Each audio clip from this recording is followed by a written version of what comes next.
Des Lions découle de cette nouvelle politique de la Fédération pour le football féminin, selon le directeur technique national. Oui, le directeur technique national, Sensek Mayacine Mar, se réjouit de cette belle qualification de l'équipe nationale féminine de football du Sénégal, qui s'est qualifiée à la prochaine Coupe d'Afrique féminine Maroc 2022. Selon lui, l'investissement de la Fédération sénégalaise de football au niveau du football local commence à porter ses fruits.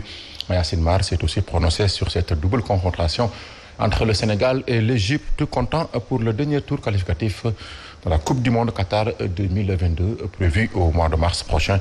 Suivons sa réaction au micro de Sornafal et El Hadj Diène.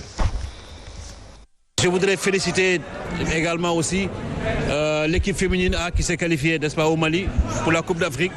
Et je souhaite également aussi que les autres équipes également aussi vont emboîter le pas, Inch'Allah. Aujourd'hui, nous sommes au 5e tour des U20 pour la qualification pour le dernier match que nous allons jouer contre le Nigeria.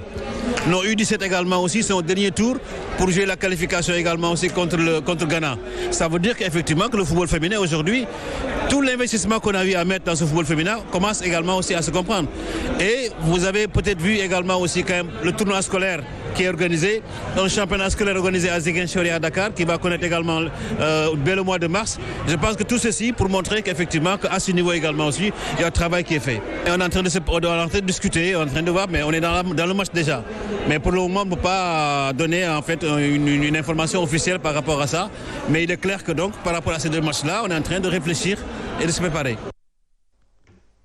Et parlons du championnat local avec la 11e journée prévue ce week-end comme Ligue 1 et Ligue 1 tout simplement. Et Ligue 2, effectivement Yacine, la 11e journée donc, de la Ligue 1 sénégalaise de football débute ce samedi avec deux rencontres au programme au Stade Fodé Wade, donc à 16h30 on aura Djambar qui va jouer contre l'AS Douane et au Stade Ngalandou Diouf on aura à 6h30, Teungueth FC qui reçoit la Linguère de Saint-Louis.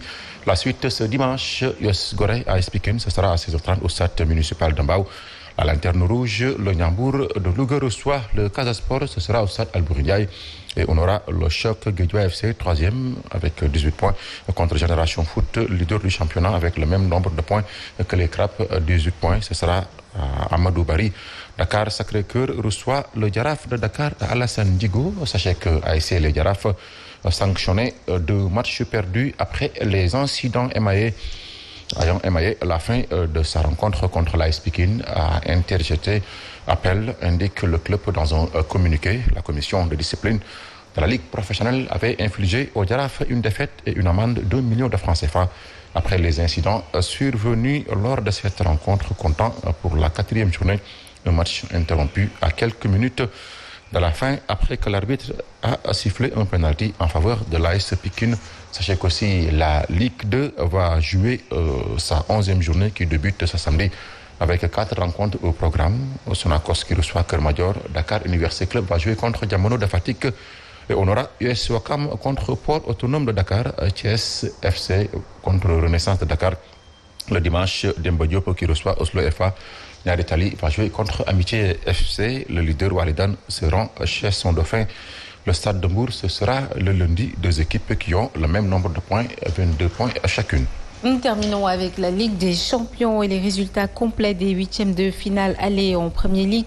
Sadio Mané qui devient le 2e meilleur buteur africain. Oui, on a bouclé hier soir, autant pour moi, la 2e série des 8e de finale aller de Ligue des Champions. Le résultat complet de ces 8e de finale, l'Atlético de Madrid a laissé échapper la victoire à domicile face à Manchester United, 1 but partout. Le match entre le Benfica Lisbonne et l'Ajax Amsterdam s'est aussi terminé sur un score de parité, 2 buts partout.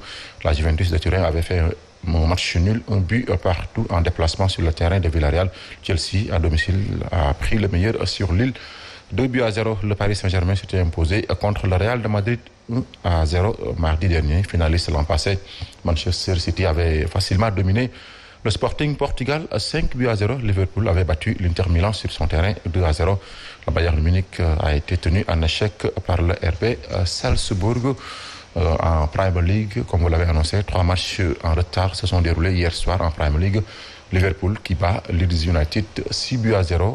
Les Reds reviennent à 3 points du leader Manchester City auteur d'un doublé. Sadio Mané porte son total à 106 buts en Premier League. L'attaquant des Lions dépasse ainsi Didier Drogba qui a marqué 104 buts en Premier League, qui devient donc le deuxième meilleur buteur africain en Premier League. Burnley qui a battu hier Tottenham 1-0. Watford de Ismaïla Sarr perd devant Crystal Palace de Cheikhou Kouyaté 4-1. Et pour la 20e journée en retard, on aura ce soir à 19h45 Arsenal qui reçoit Wolverhampton. Yacine, c'était tout pour cette page sport.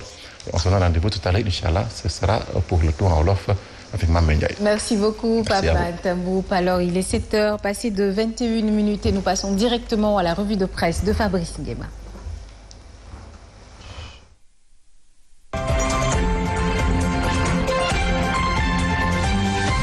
Sénégal, bonjour. Tribune quotidienne ce matin, titre hésitation. Hésitation sur le choix du Premier ministre. En tout cas, le plan de Macky Sall déréglé. Déréglé pourquoi? Ou encore au nom de qui ou de quoi? Bon, Tribune quotidienne, quoi qu'il en soit, d'expliquer comment les résultats des locales ont tout changé, pour ne pas dire tout chamboulé, dans la tête de Nyangal National, universel mondial. Bon, et là, on peut retenir d'après la Tribune que Ndeketeyo, des perdants. Eh bien, des perdants figuraient sur la shortlist du président Macky Sall. En d'autres termes, il y aurait des perdants. Il y aurait ceux qui ont mordu la poussière lors des élections locales dernières, qui étaient de potentiel premier ministrable au regard de ce qu'indique Tribune quotidienne ce matin. Le quotidien, toujours au chapitre de la nomination du Premier ministre, révèle les cas. Eh bien, les cas bloquants. Et là, c'est Babacar Gueye Diop, mon confrère du quotidien, le quotidien, qui, justement, sur les cas bloquants, le remaniement explique ou tente d'expliquer. Si des ministres défaits quittent le gouvernement, Benno Bokk Yakaar risque de se fragiliser davantage par des nouvelles frustrations à moins de 6 mois des législatives. Bon, devant une